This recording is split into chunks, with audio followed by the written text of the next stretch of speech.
Welcome to our monthly webinar, Most Frequently Asked Questions Answered by Dlubal Support Team. My name is Andreas Hörold.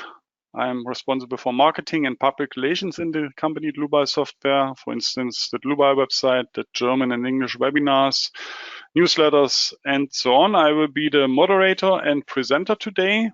My colleague Markus Baumgartel will support me, but he can introduce himself. Hello, my name is Markus Baumgartel. I'm responsible for customer support and frequently asked questions on our website. And today I will help Andreas to answer your questions during this webinar. Okay, thank you for your introduction. Then we can switch off our webcams that the attendees can see the full screen. I say some words for the new attendees, how to ask questions. You can show or hide the control panel with that arrow here, and then enter your question here, and Markus will answer you. The other way is to watch the entire webinar and then email questions to info@dlubal.com. Before I start, I would like to invite you to our booth at the BAU 2023 in Munich. Yeah, just visit our booth, book your live demo, then you will get the free ticket. You can click on that link or scan that QR code. At the end of the webinar, I show where you can find the slides. And then you can just click on the link if you want to visit us and get your free ticket. Okay, then I start with the first question. This is the Geo-Zone Tool is not loading. What can I do? Yeah, some users of our Geo-Zone Tool had problems with the display of the load maps. You can find under solutions the snow load, wind speed, and seismic load maps. Yeah, it works for me, but if you have got problems, you can click, for example, in Google Chrome on that lock here, left above. For me, it's in German. You can click on cookies and then delete all cookies. It can be that you have got outdated cookies or not necessary cookies activated. And if you refresh the page, then this paragraph here or this dialog appears, and you need to allow the cookies, at least the necessary cookies. And if you do that, then all should be fine again. Okay, that was the first question. Then we turn to the program and the second question, just a moment. Okay, the second question is, can I specify in the combination wizard that load cases from different action categories are mutually exclusive? A relationship between load cases describes rules according to which certain load cases must be considered in the load combination. And this way you can define the load cases that either always occur together or are mutually exclusive. In this example here, I've got different load cases, for example, self-weight, snow, wind, and a man load. And to introduce you that function, I would like to not combine the load case number 3 and the load case number 4. If there is full wind, nobody should be on the roof. Okay, how to do that? I open with a right click in the navigator data, the load cases and combinations. At the moment, the combination wizard is activated, and at the moment I've got 13 load cases. And you can see also load case 3 and load case 4 is, they are combined in the load combinations. So, and when I turn to design situations, then you can check here, consider inclusive, exclusive load cases. And you can create a new relationship, inclusive load cases and exclusive load cases. That's the dialog for the inclusive load cases. And if you click on it, then the edit button here appears and you can select different load cases, for example. Okay, and then here you can combine or can select load cases that combine only with that load cases. For example, the other load case. Okay, I think that makes no sense. We use the example that makes sense with exclusive load cases. It's the opposite function as inclusive load cases. You can select here or go in the table here and then click on the edit button. You can select the wind load case, and we don't want to combine the man load case with wind. Okay, we can apply that. Okay, and let's take a look at the load combinations.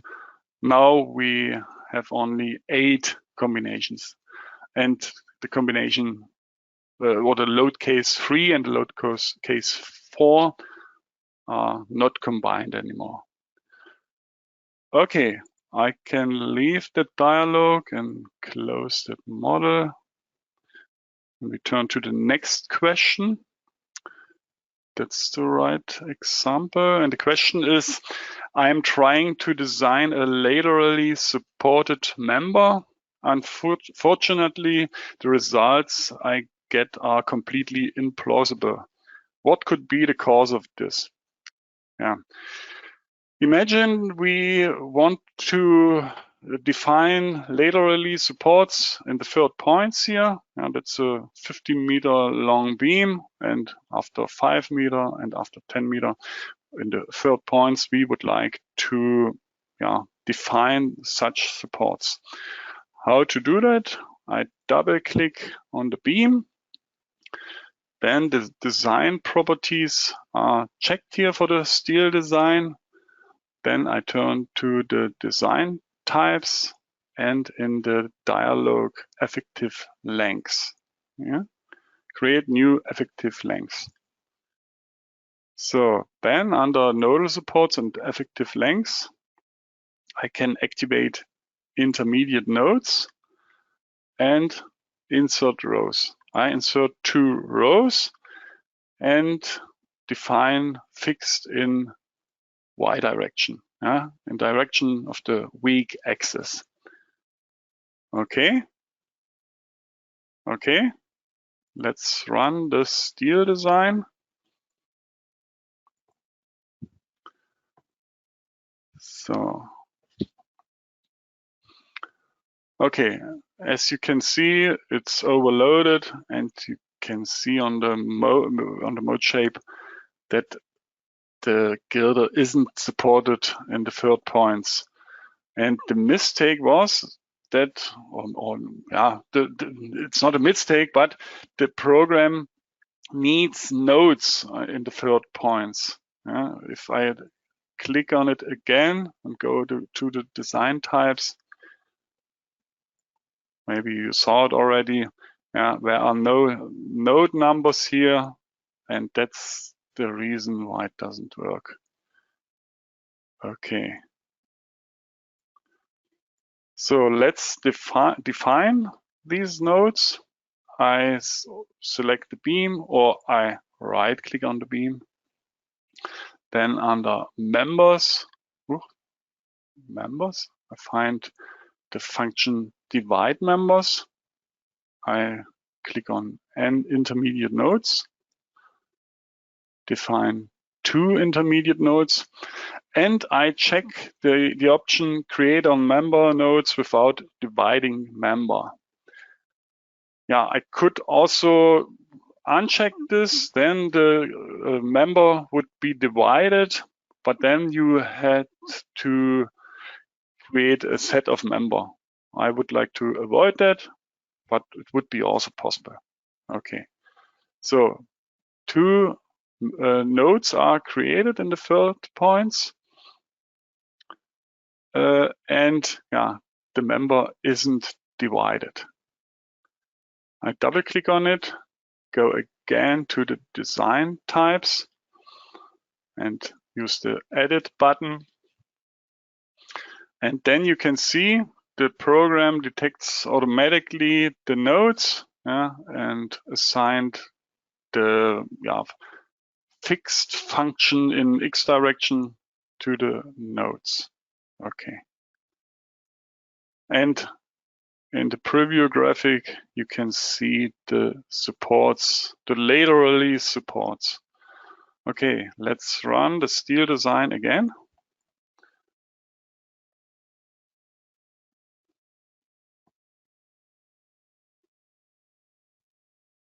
So then now you can see the ratios under 1 now. And if I click on stability design, then you can see the mode shape.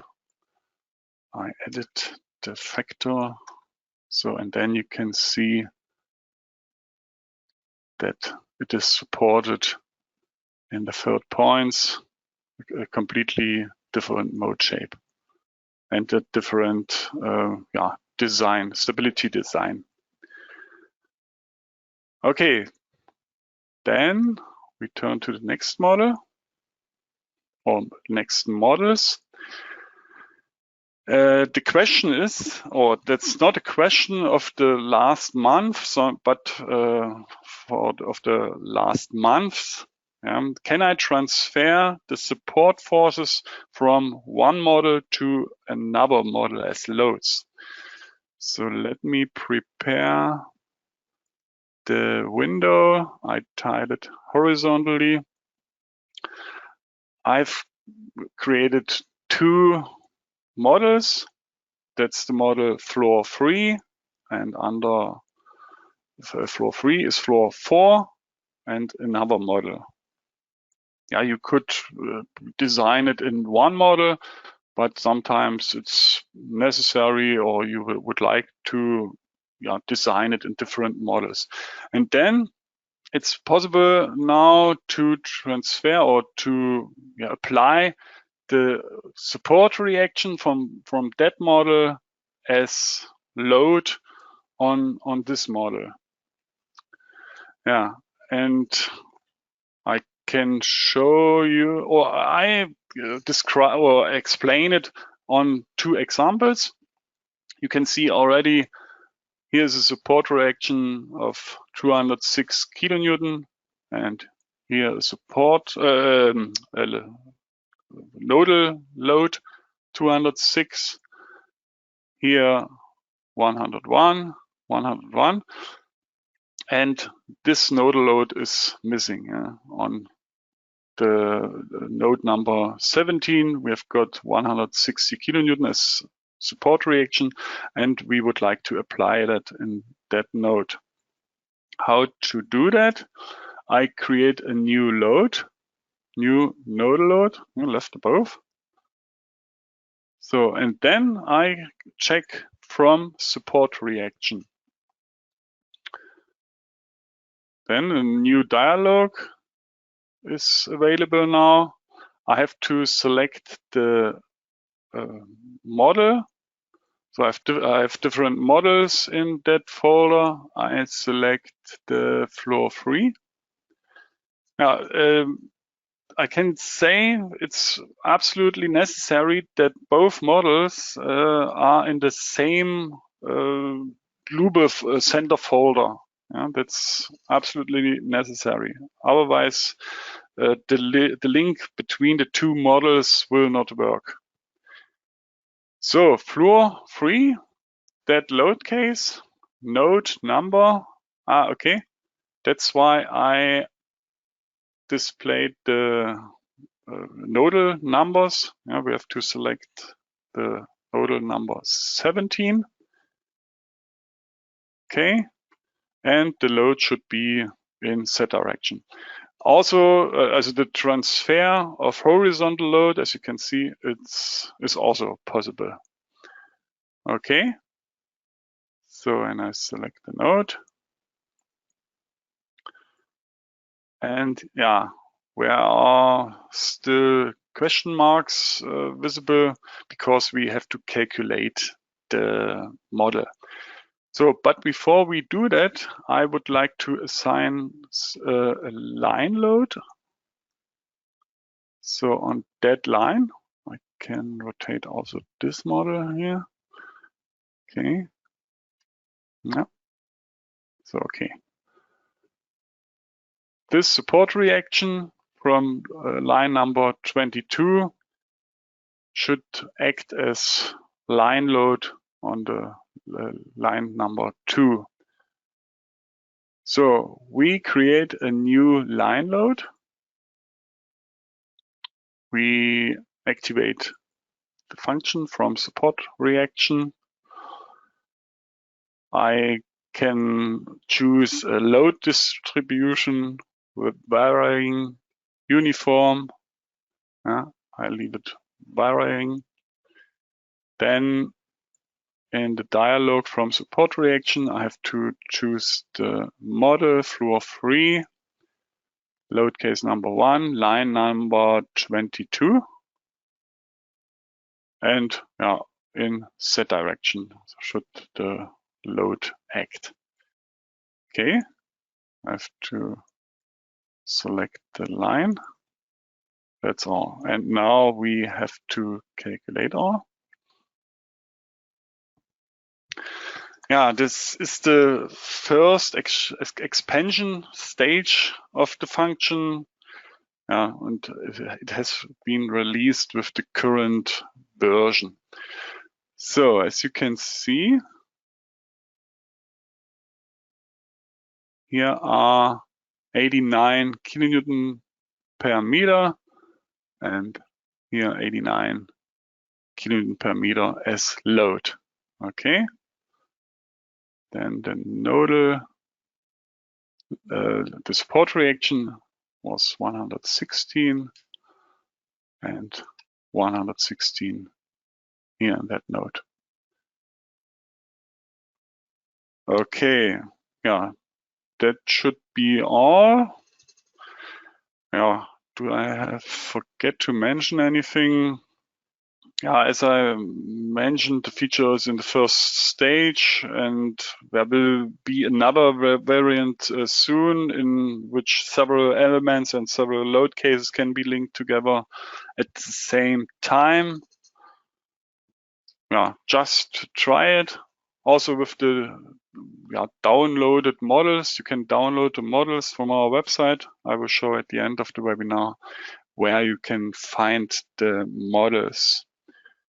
Okay, yeah, the most important thing is that you, that the two models or more models are in the same Dlubal Center folder.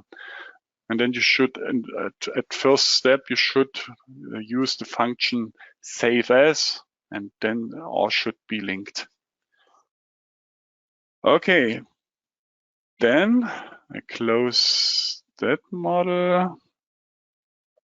And I turn to the next question. Is there a way to assign custom keyboard shortcuts to certain commands, such as copy to clipboard and so on? With RFM6 and RStup9, you can assign hotkeys to a variety of commands. This way, frequently used commands can be executed easily and quickly with a previously assigned key combination.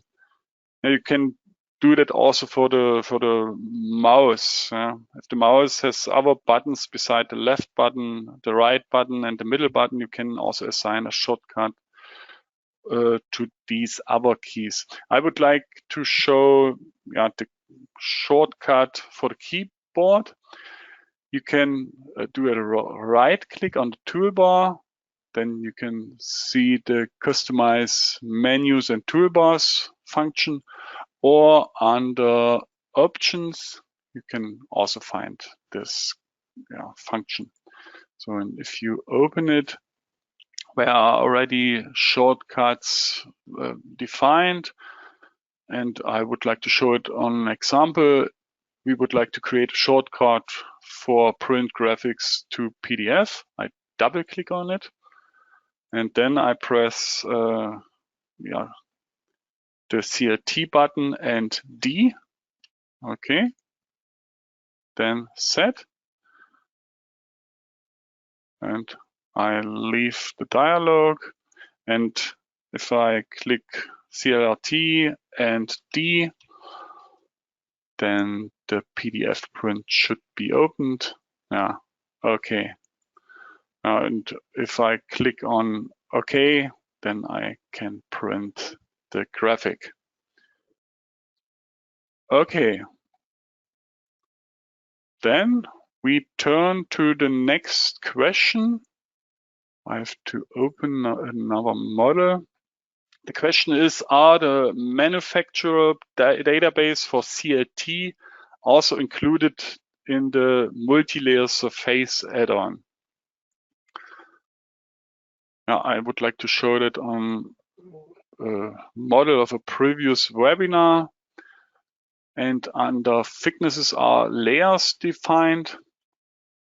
I can create a new thickness to show you the library.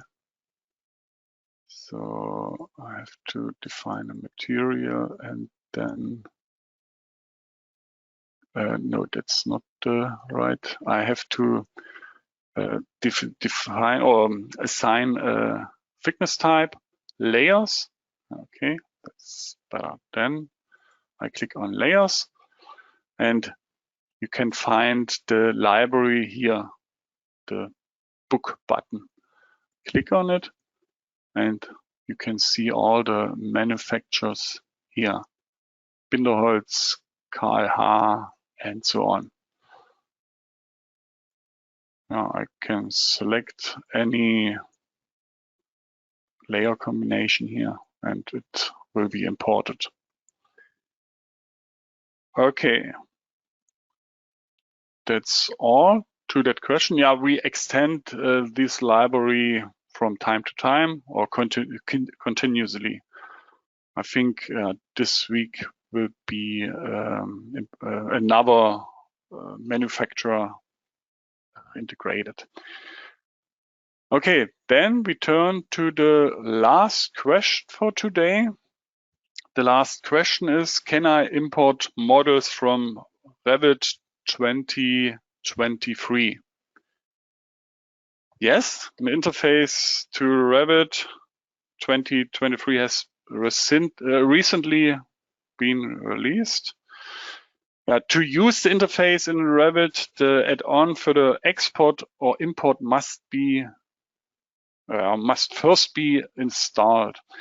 I can show you where you can find it in your Explorer under Windows, Program Files, Dlubal, the current version 6.02 tools and Revit add-in. You can find the setup exe, and you have to double click on it and then install the tool, the interface. So I prepared that model to show you some things. If you have installed the interface, where is the RFM6 work in progress dialog here? Then you can find the export import button, Dlubal parameters, and the conversation tables. There are predefined conversation tables for the materials and the cross sections, but you can create new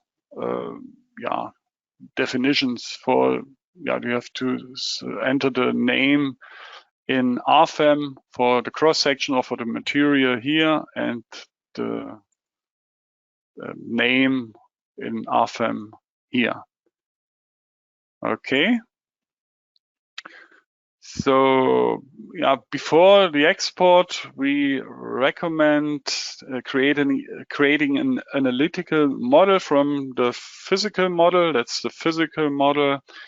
And if you click on Analyze and Analytical Automation, then a calculation model is created. Yeah, with the definition of the material, or the member definition, and so on. Maybe you have to modify something on that calculation model, but that depends on the model in the Revit. Yeah. So once all parameters are present, nothing stands in the way of performing an export. But yeah, we have to click on the export model, and you can see you have different options. That's a similar dialog as in RFEM5. You can define the set direction, upwards, downwards, create a new structure, override existing structure. You can use the analytical or physical model or both, only selected objects, and so on. And under structural settings, you can apply different structural data. For example, you can convert isolated foundations to nodal supports, and the wall foundations in line supports. Those should be, those foundations should be nodal supports in RFEM. Yeah, and then we can press the start button, and the transfer to RFEM should work. So I open RFEM. So, okay, it creates a new model, and after some seconds, the model should be transferred. Okay. Now you can see all the members and surfaces and so on are transferred. Also the line supports and the nodal supports. Let's check if we can calculate the self-weight load case.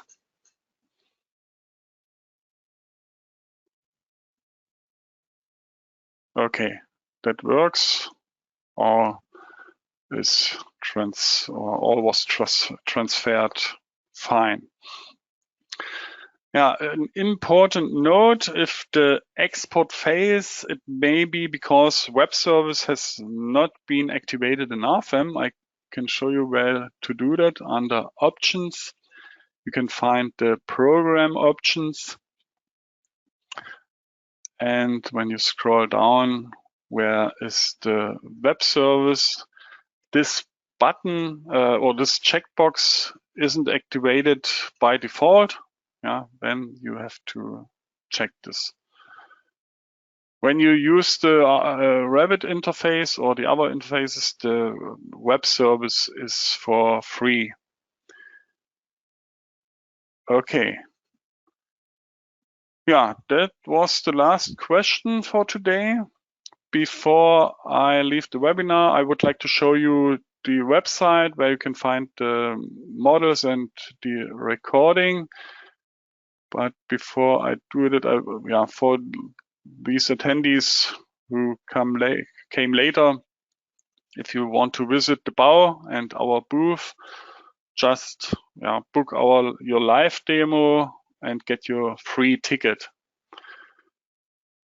You can, if you don't want to go to the BAU, you can also book your free online appointment. For example, free product demonstration, or you can ask for a not binding offer for a program or add-on. Just click on that link or scan that QR code Yeah, and our sales team will help you. So then I go to the website again, the start page, dlubal.com, and under news and events, you find the webinars. That's the webinars of the next weeks, modeling sections in our section, form finding. That's today's webinar. In the next days, you will get a link to that page here. Also, you get your certificate, your attendee certificate. And if you click on the link in the email, you reach that page and you will find the recording here in the middle, the presentation slides with the links for your free ticket for the BAU. And you can find, or you will find, the models here in the next days. Yeah. Okay, then, yeah, I would like to say thank you for your attention. Thanks to Markus for answering the questions. Maybe a last hint, when you leave the webinar, where is a small survey, would be very nice if you answer the questions, or you can leave the answers out, but you can score us or score the webinar. If you like it, then just select 5. 5 is the best score and 1 the worst score. Okay, then I wish all a nice rest of the day. I hope we meet each other in a future webinar. Bye-bye.